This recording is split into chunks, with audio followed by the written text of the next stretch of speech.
ठीक रूप से विवेचन कर सके, ऐसे बुद्धि का जो मालिक होता है वो पंडित होता है। आशोचन वसोचतम प्रजावादश्च भाष्य से, और गता सोच नान सोचंत पंडिता, क्योंकि गीता में श्री कृष्ण जी अर्जुन को उपदेश दे रहे हैं कि आप ऐसे सोच रहे हैं, ऐसे कोई पंडित सोचता है क्या? धुंधकारी तो चोरी करने लगा, दुराचार में प्रवृत्त हो गया, जुआरी बन गया, घर का जितना धन था वो सब एक एक करके ठिकाने लगाने लगा। अब कौन खातिर होते है कि लड़का हो जाए, अब लड़का होएगा फल पाएंगे। अतना बड़ा लंपटबाज भाग जुआरी, दुराचारी, पापाचार, अनाचार, भ्रष्टाचार में लिप्त होने लगा, और इतने व्याविचार उसके अंदर आ गए कि उससे फिर न मना होकर के, व्याकुल होकर के पंडित जी बेचारे अब फिर घर छोड़कर विचार करने लगे कि घर छोड़ के लाओ, भाग जाइए। जब लड़का ना रहा तब घर छोड़ के गया रहा, और लड़का होएगा तब घर छोड़े भाग रहा। क्योंकि ब्राह्मण तो है वो धुंधकारी, लेकिन ब्राह्मण होकर के उसके अंदर ब्राह्मण का कोई कर्म नहीं है, ब्राह्मण का कोई कर्म नहीं दिख रहा है। और ब्राह्मणों का कर्म बताया गया है, शास्त्र में बताया गया है कि ब्राह्मण के कर्म कहाँ है कि जो उठे प्रातः नहात नहीं, दिन सात चले आही विधि जात। जो उठे प्रातः नहात नहीं, दिन सात चले आही विधि जात। अक्षय की माल न भाल विभूत, न देते दुयर्ग सदा सविता को। अक्षय की माल न भाल विभूत, न देते दुयर्ग सदा सविता को। अक्षय की माल न भाल विभूत, न देते दुयर्ग सदा सविता को।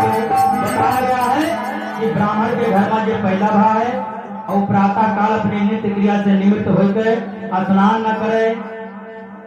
ऐसे ऐसे बहुत जने होता है, जाड़े में बीत गए हुए 3 महीना बहन पानी न पड़ा हुई, कहीं हाय रे दादा जो पानी पह जाए दिया कही गई कथो भागवत में ना नहीं है। ऐसे ऐसे 7 दिन बीत जाए, कहीं अतवार का नहाय लिया, अच्छा चलो आज नहीं नहावा, सोमवार का नहाय लिया, कहीं चलो ठीक है काल मंगल का जरूर नहा, मंगल बीत गया, कहीं बुध का नहाय लिया, बुद्धो भाई बीत गए, कहीं टीफे का जरूर नहा, बीफरू बीत गया, कहीं सूख का तो नहाई लिया, सूखो नहीं नहाई, कहीं अब शनिचर न बीती, शनिचरों का नहीं नहाई, फिर अतवार आएगा। ऐसे 7 दिन बीत जाता है। अवच्छ की माल न भाल विभूत, गले में रुद्राक्ष का माला न हो, मस्तक पर चंदन न हो, भस्म न हो, सूर्य भगवान का अर्घ्य न दे नहाई के बाजवा। कौन मन दाम लागत है? जब स्नान करो तो एक लोटा भगवान सूर्य का अर्घ्य भी दे दो। और भगवान सूर्य को जो जल न दे, ऐसे बताया है कि संध्या विधि करते नाही जो, दिन 3 न ध्यान धर जो मातो। नाही जो दिन 3 न ध्यान धर जो मातो। और जिज राज बने निज काज तजे, कहिए यस ब्राह्मण सुध प्रथा। जिज राज बने निज काज तजे, कहिए यस ब्राह्मण सुध प्रथा को। कहीं के ब्राह्मण के कुल में पैदा हुए, अपने ब्राह्मण के घमंड यहाँ बैठा रहे, वह ब्राह्मण का कहीं कि वह शूद्र से बेकार है। शूद्र क्या का बतावा है, शरीर के 4 वर्ण है। अब बहुत लोग यही कतिर चढ़े ला गया है, कहते हैं हमें शूद्र कह दी, कहीं शूद्र का कर्म है, क्योंकि आप कर्म से शूद्र और ब्राह्मण क्षत्रिय वैश्य बना है। बढ़िया कर्म करो, तुम्हें सब समाज में सभे, जब जैसे सभे बराबर बैठा है सभे बैठो, माना ब्राह्मण का करो ना क्षत्रिय का ना वैश्य न दो। लेकिन जब कर्म ही नीच करबो, अब अगले बात कहो कि हमें बनाया है सभे, तो भाई कर्म का अपने, तो इसलिए कर्म की प्रधानता यहाँ बताया गया है कि कर्म आप जैसा करेंगे वैसा आपको समाज में फल मिलेगा, भगवान फल देंगे। ब्राह्मण है लेकिन ब्राह्मण का कोई कर्म नहीं है। और इधर गोकर्ण जी महाराज प्रकांड विद्वान हो गए। पिताजी जब सोचने लगे कि अब इस बच्चे से कैसे अपना पिंड छुड़ाया जाए, कहीं जाकर के अपने प्राण को त्याग दूं, वन में चले जाऊं, तब गोकर्ण जी ने अपने पिता को समझाया कि पिताजी ये संसार जो है माया मोह के बंधन में बंधा जीव फंसा हुआ है, आप संतों के साथ जाइए और उनके साथ भगवत चर्चा कीजिए, सत्संग में लीन हो जाइए और आपको मुक्ति मिल जाएगी। इसलिए पिताजी अहमता और ममता की रस्सी को त्याग करके आप सत्संग करो, आपको सहज वैराग्य मिल जाएगा। ये मानव तन इसीलिए मिला है। अलौकिक धर्म का परित्याग करो और परम तत्व को समझो। गोकर्ण जी कहते हैं पिताजी साधु पुरुषों की संगत करो, संसारियों का संग करोगे तो संसार की कामनाएं होंगी और संसारियों की संगत से संसार चित्त पर चढ़ जाता है, क्योंकि बताया गया है जैसे करो संगत वैसा आवे रंगत। संत के संगत करो, साधु संत के तो कुछ ना कुछ भक्ति तो अंदर आई जरूर। कोई नेता विधायक के संगत करबो तो नेतागिरी आएगी। चोर के संगत करबो तुम ना बहुत बड़ा चोर बनबो तो आलू मूली उखाड़े लायक तो बन जाओ। ऐसे नहीं है, ऐसे है जैसी संगत आप करेंगे वैसी रंगत आपको चढ़ेगी। इसलिए पिताजी आपको संत का संगत करना चाहिए और उन्हीं के साथ भगवान के नामों का गुणगान करना चाहिए। गोकर्ण जी का एक एक शब्द आप लोग की बुद्धि में बैठ गया। भगवान की, रावण बिहारी लाल की, हनुमान जी महाराज की, सब लोग साथ में बोले भैया अब कथा बहुत देर के नहीं है, मुश्किल से 15 मिनट की कथा है, ठीक है। वो धुंधकारी का मुक्ति मिल जाए और उसके बाद में सब भगवान के नाम का संकीर्तन करो और प्रसाद बढ़िया बढ़िया बना धरा है और सभी प्रसाद लियो और उसके बाद वो अलग प्रसाद बना है भोजन वाला, क्योंकि वो चिंता सभी त्याग दियो। ये आज ना आया है, यहाँ भंडार चालू है और आगे की कथा फिर कल आप लोगों को समय श्रवण करने को मिलेगी, क्योंकि आप कुछ विलम्ब होगा रहा। ये कथा 7:30-8 बजे से शुरुआत हुई है, कल लेटेस्ट 6:30 बजे से कथा शुरुआत हो जाएगी और बहुत ज्यादा देर तक तो 10 बजे, क्योंकि 3.5-4 घंटा कथा बहुत होएगा। और दवाई उतना दे जो उल्टी ना हो, और दवाई बहुत लीक हो पियाई तो उल्टा सीधा और उल्टी होए लागे तो दवाई फायदा न देगी। बोलो भगवान की, हर संतन के संग लागे तेरी अच्छी बनेगी।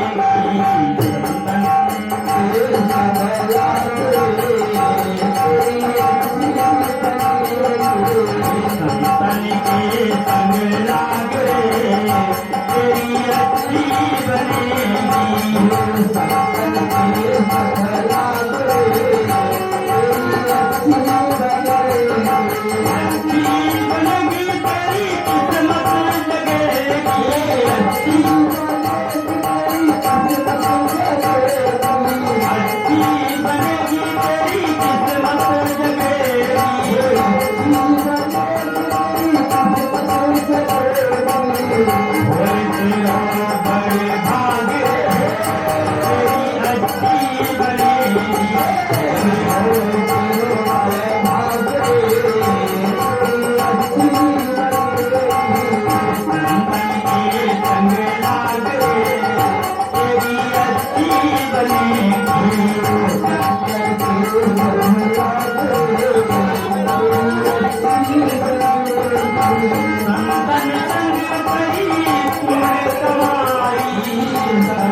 राम चरण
अब 60 वर्ष की अवस्था में आत्मदेव के पुत्र के एक बात जो है चित्त में बैठ गई।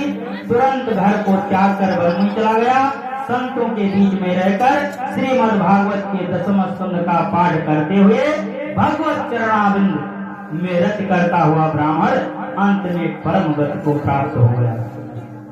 अब पिताजी चला गए, ऐसे माता जी का पकड़ ले और कहीं की जो पिताजी सब धन दे गए है वह दियो तिजोरी के चाबी कहाँ है। अब माता जी सोचे लगी कि हमारे लगे कुछ नहीं भैया, कहीं अगर न देबो न बतेबो तो तुम्हें कुआं में डाल देगा।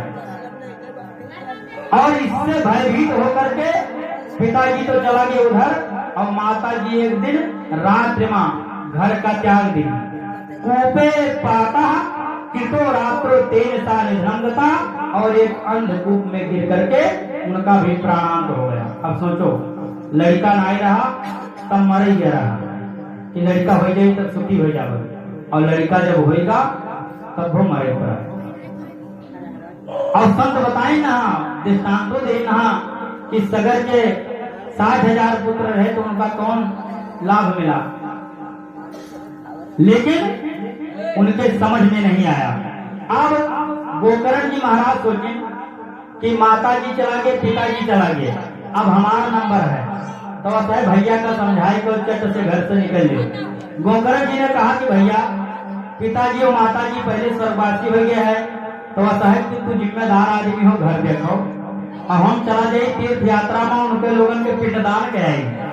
और धीरे से दुनकारी का समझाए बुझाए गोकर्ण जी घर से निकल गए। अब अकेले हो गए, वहां पर 10-10 गायिकाओं को ला करके घर में रख लिया और उसके बाद में तमाम धन चोरी डकैती करके लूट करके लाता है, उन गणिकाओं को सौंप देता है। एक दिन रात्रि के समय सब गणिकाओं ने सोचा कि जौन धन लावत है सब हमें लोगों का देता है, अब काम ऐसे बहुत बेकार है, अगर कहूँ पकड़ा गवा तो ये सब धनों चला जाए, हम लोगों का कबूल दे कि फलाने देते रहे जब मार पड़ी, तो ऐसे अच्छा है कि अब एक साथ छोड़ दो, यही का ठिकाने लगाई, अब हमें लोगों का धन बहुत मिल गया है। रात्रि में धुंधकारी सो रहा था और जिस पलंग पर वो सो रहा था उसमें रस्सी ला करके उसके हाथ और पैर को वो सब गणिकाओं ने बांध दिया, और एक गणिका दौड़ते दौड़ते गई और जलती हुई लकड़ी को ला करके उसके अंगारे को धुंधकारी के मुंह में ठूस ठूस करके भर दिया, और तड़पता हुआ धुंधकारी का प्राणांत हो गया। और उसी घर में एक स्थान पर ले जाकर के खोद करके धुंधकारी को गाड़ दिया, और सब गणिकाएं सब धन लेकर चली गई अपने अपने रास्ता। जब गोकर्ण जी को पता चला कि हमारे भाई धुंधकारी का भी प्राणांत हो गया है, तो गया मां महू का पिंडदान करके और अपने घर के तरफ आए। जब घर पर आए तो रात होगा रहा, गांव में जब प्रवेश किए तो सोचे कि अतनी जो कोई के घरे जाए ठीक नहीं है, अपने घर पर आए के और एक स्थान थोड़ा सा साफ किए और उसके बाद में वहीं पर लेट गए चादर बिछा करके। रात में जब गोकर्ण जी महाराज अपने घर में सो रहे हैं तो अचानक उन्हें भेड़ का बच्चा दिखाई दिया, और वही भेड़ का बच्चा हाथी बन गया, फिर मानव बन गया और जोर जोर से रोने लगा। गोकर्ण जी सावधान होकर पूछा कि कस तुम कौन हो भाई, लेकिन वो जोर जोर से रोता रहा, कुछ बोल नहीं सका। संज्ञा मात्रम चकार रहा, केवल इशारा करता है, बोल नहीं पाता। गोकर्ण ने तुरंत हाथ में जल लेकर के अभिमंत्रित कर उसके मुख पर मारा तो वो प्रेतात्मा तुरंत बोल पड़ा, और क्या कह रहा है कि अहम भ्राता त्वदीयो यस्म, अहम भ्राता त्वदीयो यस्म, धुंधकारी प्रणामता असुकीय देव दोषेण ब्रह्मत्वम नाशितम मया। कहा भैया मैं तुम्हारा भाई धुंधकारी हूँ और मैं अपने दोषों के कारण आज ब्रह्मत्व को प्राप्त करके भयंकर प्रेत जीवन में प्रेत बन करके भटक रहा हूँ। कितने पाप किए, कितने दुष्कर्म किए, इसकी कोई गिनती नहीं कर सकता। उन पापों का परिणाम ये है कि आज मैं प्रेत बनकर भटक रहा हूँ। केवल वायु का आहार करने को मिलता है और कुछ नहीं मिलता, भयंकर कष्ट है। तो गोकर्ण ने कहा किया हो बंधो कृपा सिंधु भार कर मानस मोचे। धुंधकारी गोकर्ण से कहता है कि आप तो साक्षात करुणामय कृपामय है, मुझ पर कृपा करके इस भयंकर पीड़ा से मुक्त करा दीजिए। गोकर्ण जी अपने भाई की विकलता और पीड़ा को देखकर बोले भैया मुझे जब आपके बारे में पता चला तो मैंने गया में आपका विधिवत श्राद्ध किया, तद कथम नेव मुक्तोऽस्ति, फिर भी तुम्हारी मुक्ति क्यों नहीं हुई। धुंधकारी बोला गया में एक नहीं 100 पिंडदान कराओ, फिर भी हमारे ऐसे प्रेतत्व के मुक्ति हुए वाला नहीं है। गया श्राद्ध सत्यनाथ मुक्ति में न भविष्यति। एक दो श्राद्धों की बात छोड़ दो, 100 श्राद्ध से भी मेरा उद्धार होने वाला नहीं है, क्योंकि मैं छोटा मोटा प्रेत नहीं हूँ, मैं प्रथम श्रेणी का प्रेत हूँ। मेरे जैसे महाप्रेतों का उद्धार होने वाला नहीं है। गोकर्ण ने पूछा भैया और क्या किया जाए। धुंधकारी ने उत्तर दिया कि अब तो आप ही सोचिए, मैं क्या बताऊं, तुम्हारा कल्याण निश्चित होगा। गोकर्ण जी ने कहा कि भैया तुम्हारा कल्याण निश्चित होगा, इस समय तुम चले जाओ। आश्वासन को प्राप्त करके धुंधकारी अदृश्य हो गया। रात भर चिंता के मारे गोकर्ण को नींद नहीं आई। प्रातः काल उठते ही ब्राह्मणों को बुलाकर परामर्श लिया। जब कोई कुछ निर्णय लेने में सामर्थ्य नहीं हुआ, तब श्री गोकर्ण जी महाराज अंत में सूर्य भगवान के तरफ स्मरण किया कि तुभ्यं नमो जगत साक्षिन्, तुभ्यं नमो जगत साक्षिन्, ब्रूहि मे मुक्त हेतुकम। हे जगत के साथी, हे साक्षात नारायण, हे प्रभु, कृपा करके आप ही बताओ मेरे भाई का उद्धार कैसे होगा। प्रार्थना सुनते ही श्री भगवान सूर्य ने दिव्य वाणी में आश्वासन दिया कि श्रीमद् भागवतान मुक्ति, श्रीमद् भागवतान मुक्ति सप्ताहम वाचनम कुरु। कहा प्रिय गोकर्ण, जाओ अपने भाई को श्रीमद् भागवत सप्ताह संहिता का सप्ताह विधि के अनुसार श्रवण कराओ, क्योंकि सप्ताह का बहुत महत्व है। अब खास करके गया तीर्थ यात्रा वालों के लिए सप्ताह के विधान करना चाहिए, क्योंकि इसमें सप्ताह का विधान सबसे फलीभूत होता है। अन्य कौन अनुष्ठान करे तो वहां एक दिन और बढ़ाएगा, लेकिन इसमें सप्ताह का विधि बहुत महत्वपूर्ण है। कहा कि सप्ताह विधि से अपने भाई को श्रीमद् भागवत की कथा को सुनाओ। गोकर्ण जी सुनते ही गदगद हो गए और आषाढ़ मास में दिव्य भव्य श्रीमद् भागवत का कथा का आयोजन किया। लोगों को पता चला तो सब दौड़े चले आए। वैष्णवम ब्राह्मणम मुख्यम श्रोतारम परिकल्पिता। उसी समय धुंधकारी भी एक 7 गांठ के बांस में आए बैठ गए, वो बैठा और उस जन समुदाय के बीच में गोकर्ण जी ने व्यास पीठ पर विराजमान होकर कथा प्रारंभ कर दी। जैसे ही प्रथम दिन की कथा संपन्न हुई, उस मास की प्रथम गांठ ग्रंथि जो है चटक गई, क्योंकि धुंधकारी उसी बांस के भीतर प्रविष्ट होकर वायु के रूप में कथामृत का पान कर रहा है। वायु का बस नहीं रोक सकते हो, कहूँ भर को तो भाई तो रोको, ये गांठ के बीच में थोड़े जगह छोड़ दी जा सके, ऊपर से थोड़े काटो, तो वही बैठा रहो, क्योंकि धुंधकारी उसी बांस के भीतर प्रविष्ट है। एक एक करके एक एक दिन की कथा होती गई और एक एक ग्रंथ चटकती गई। योम सप्त दिनेश सप्त ग्रंथि विभेदना। 7 दिन में उस बांस की 7 ग्रंथि चटक गई और दिव्य रूप धरो जात, दिव्य रूप धरो जात अस तुलसी दामंड तम अपीत वासा घनश्यामो कुटलान्विता। 7 दिन का भागवत सप्ताह संपन्न होते ही एक दिव्य पुरुष 7 गांठ के बांस से प्रकट हो गया। गोकर्ण जी को प्रणाम करने लगा। गोकर्ण जी ने पूछा कौन हो भैया? मंद मंद मुस्कुराता हुआ वो दिव्य पुरुष बोला, भैया आपने मुझे नहीं पहचाना, मैं आपका भाई धुंधकारी हूँ। उस दिव्यता को श्री गोकर्ण जी देखते रह गए, हाथ जोकर गोकर्ण जी के सम्मुख धुंधकारी ने भागवत की बड़ी सुंदर महिमा कही कि धन्या भागवती वार्ता प्रेत पीड़ा विनाशिनी असफता हो कथा धन्या कृष्ण लोक फल प्रदा। आज धन्य है भागवत की कथा जिसने मुझ जैसे पतित प्रेतात्मा को भी परम पुनीत बना दिया। अरे सब प्रकार के पापों को भस्म करने वाली इस कथा में भला कौन अवगाहन नहीं करना चाहेगा?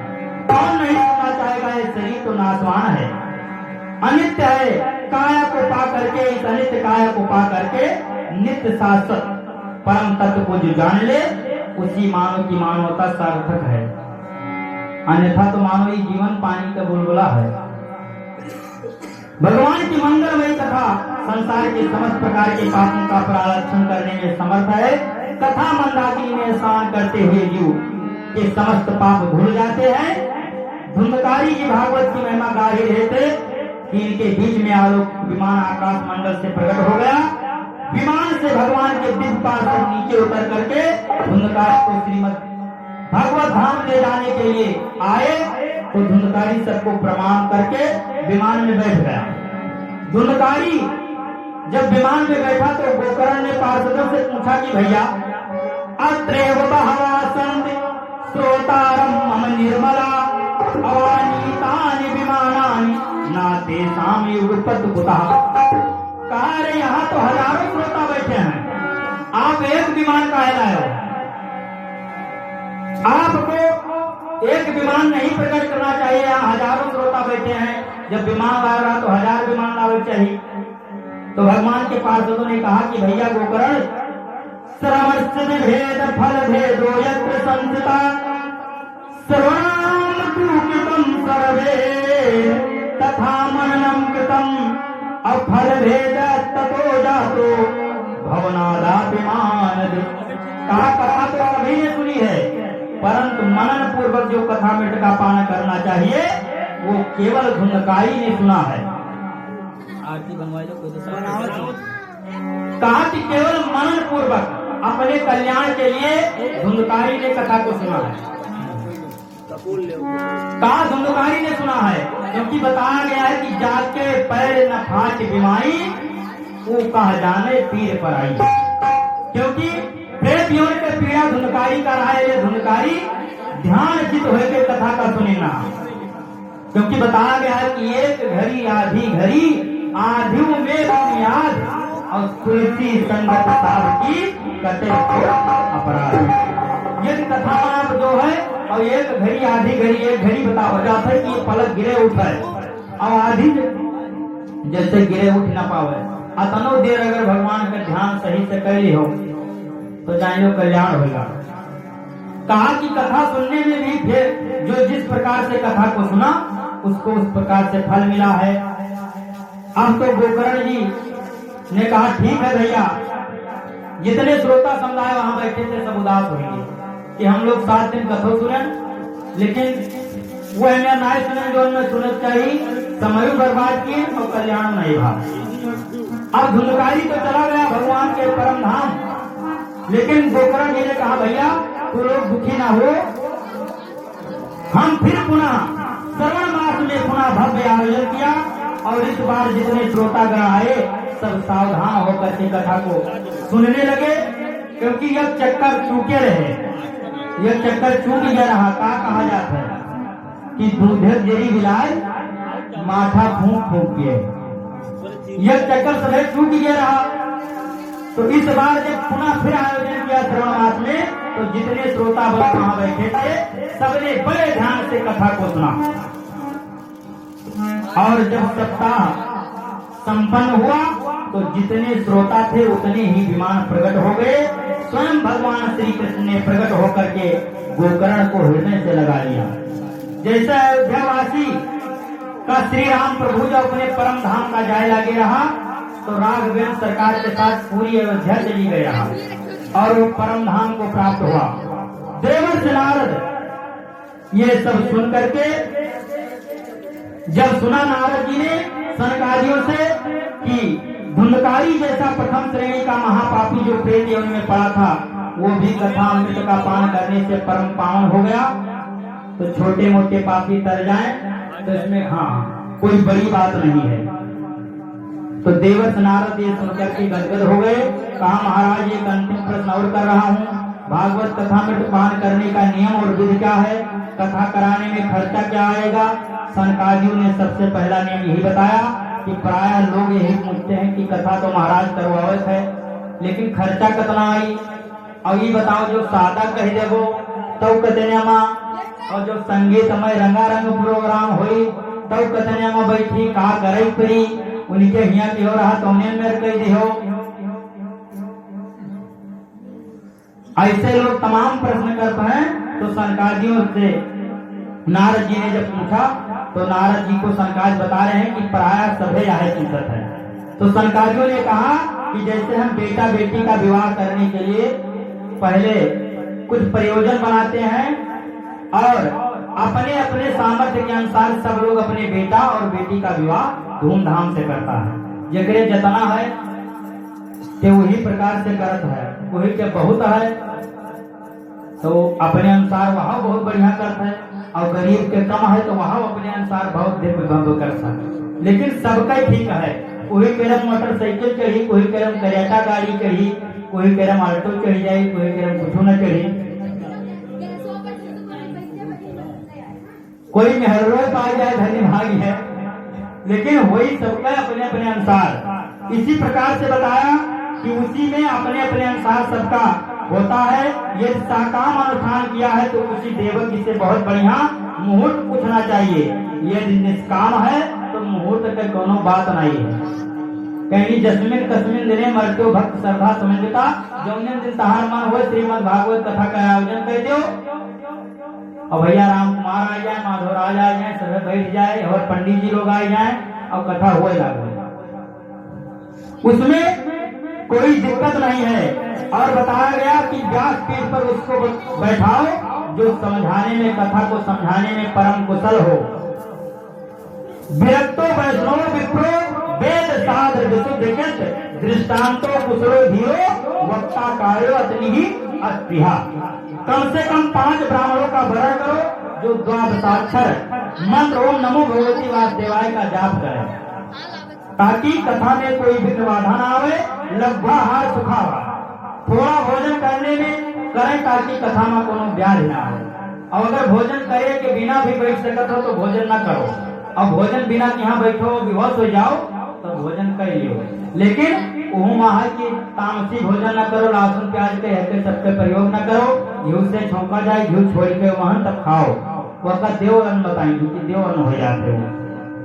भोजनम तु मरम मन्ने कथा श्रवण कार्यक्रम नो उपवासो वरम प्रोक्ता कथा बिन करो। ये उपवास करने से कथा में कोई बाधा उत्पन्न होती है तो उपवास की कोनो जरूरत नहीं है, क्योंकि आप थोड़ा भोजन कर लो।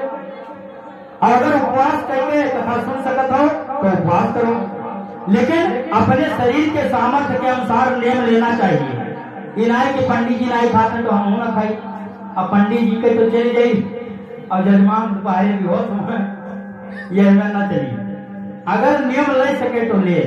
मैंने आपका नहीं कहा है, बहुत जने जजमान इनमें हैं कि वो दोनों टाइम ना खाएं तो खाऊं कर बर्तन फोड़ रहा हूँ, लड़कन का पटके लागे उठाए और जो कहूँ ज्यादा हमारे मिठाई उनके घर के खाई लो तब कहिए कि यह देखो हमारे अलावा भकर खाए जाते हैं, हमका देते नहीं। ये दिया बनाए लेते हैं अपन सुख रूप प्रबोधक सर्वशास्त्र विशारद यतत कथा प्रकाशन मद ज्ञान विनाशाय। इस भावना से सुख रूप व्यास और व्यास पीठ का पूजन करना चाहिए। कथा संपन्न में श्रोता समुदाय खूब नाम संकीर्तन करे। जब नाम संकीर्तन की बात आई तो नारद जी ने अपनी वीणा संभाल ली। जितने श्रोता समुदाय थे सब अपने अपने अनुसार भगवान के भजन को करने लगे और सरकार मुनि सबका अनुमोदन कर रहे हैं। उसी क्षण सभी श्रोता के मध्य में व्यास नंदन भगवान श्री सुखदेव का प्राकट्य हो गया। बोलो व्यास भगवान की, श्रीमद् भागवत महापुराण की। और श्रीमद् भागवत के श्लोकों को अपने मधुर कंठ से गुनगुनाते हुए आनंद में झूमने लगे। अद्भुत आलोक संकीर्तन होने लगा। संगीत के 3 अंग है, गायन और वादन और नृत्य। गाँव कहो तो बाजा ना बाजे तब हो बेकार, और बाजा बाजा नाचे ना कोई तब हो बेकार। 3 अंग नहीं तो वो नाचे, लड़का का ब्याह हो तो डीजे पर नाचे से तो अच्छा है, भगवान का भजन हो तो नाच दे।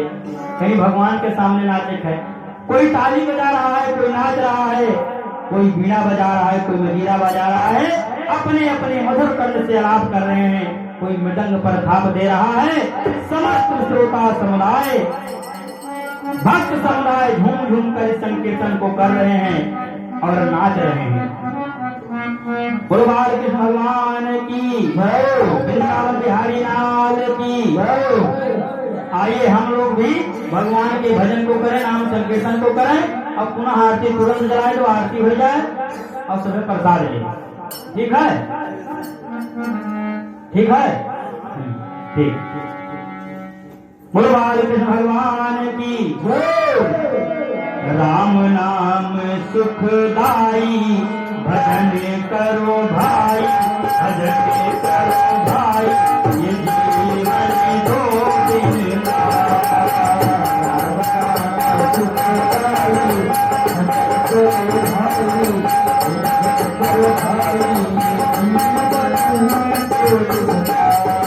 राम नाम सुखदाई भजन करो भाई, भजन करो भाई, ये जीवन 2 दिन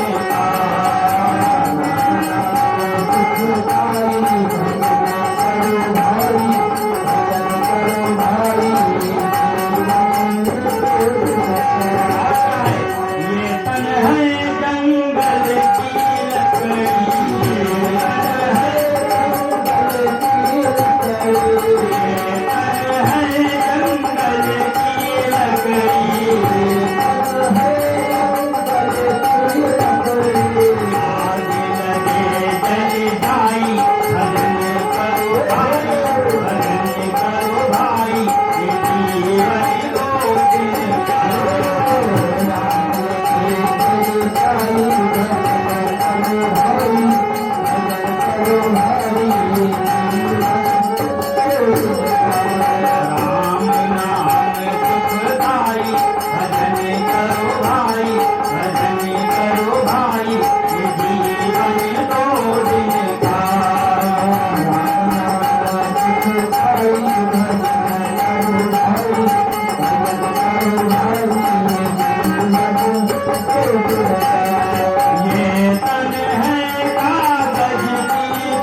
पुड़िया, ये तन है कागज की पुड़िया, ये तन है कागज की पुड़िया, ये तन है कागज की पुड़िया।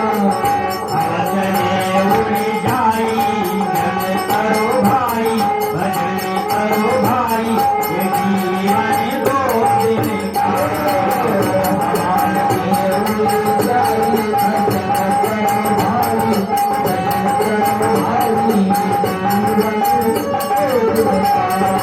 राम नाम सुखदाई, भजन करो भाई, भजन करो भाई, ये जीवन दो दिन का।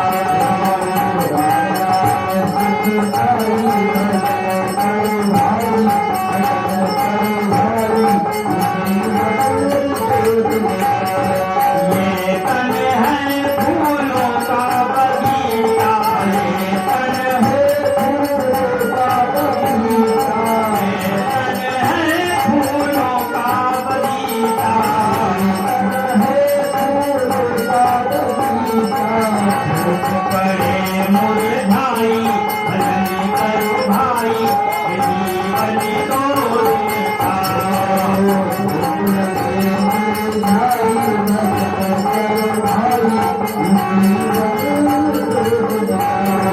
राम नाम सुखदाई, भजन करो भाई, भजन करो भाई, ये जीवन दो दिन का।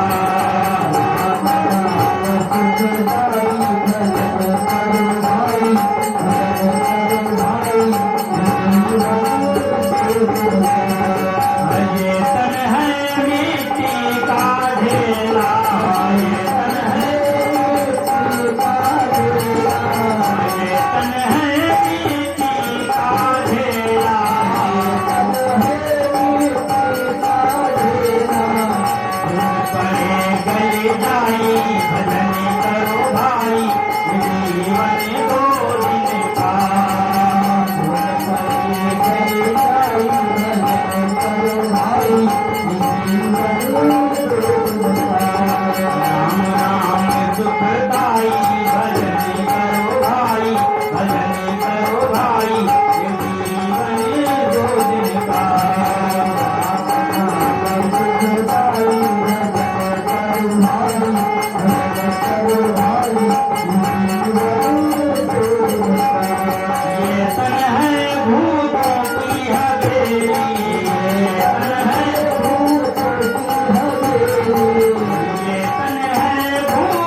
खड़े हो जाएं और भगवान के दिव्य आरती को करें। कौन आरती पीरी बच्चा? अरे बात सुन मार चाहिए ना, एक बाहर से जाओ आरती हो जाएगी।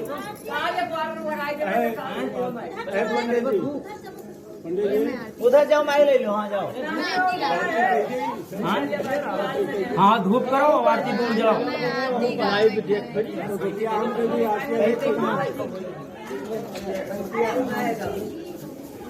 या ले बच्चा, ले वो बोलो बोलो बोले क्यों? मैंने बोली बहुत क्यों बोली? चले कैसे ले आओ दूसरे ने?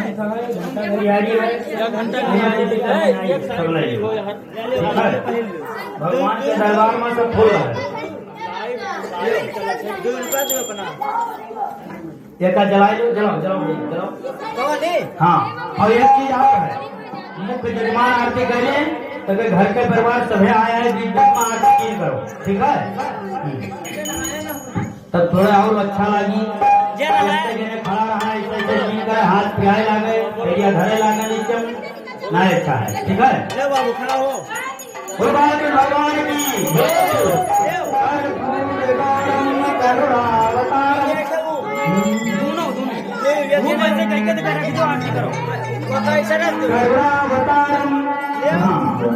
संसार सारम बताए जो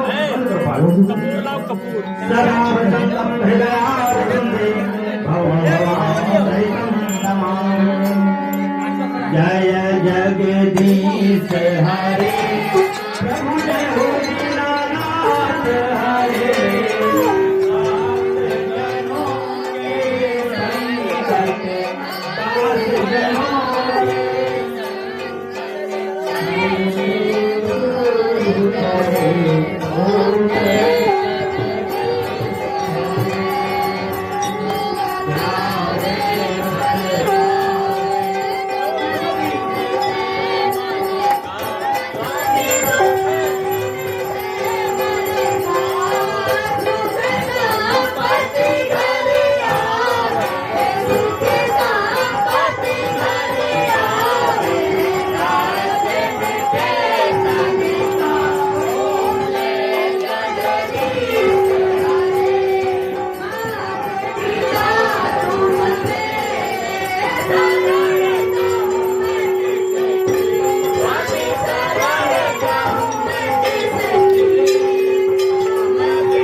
परखा लेने में जल्द आओ भैया आओ।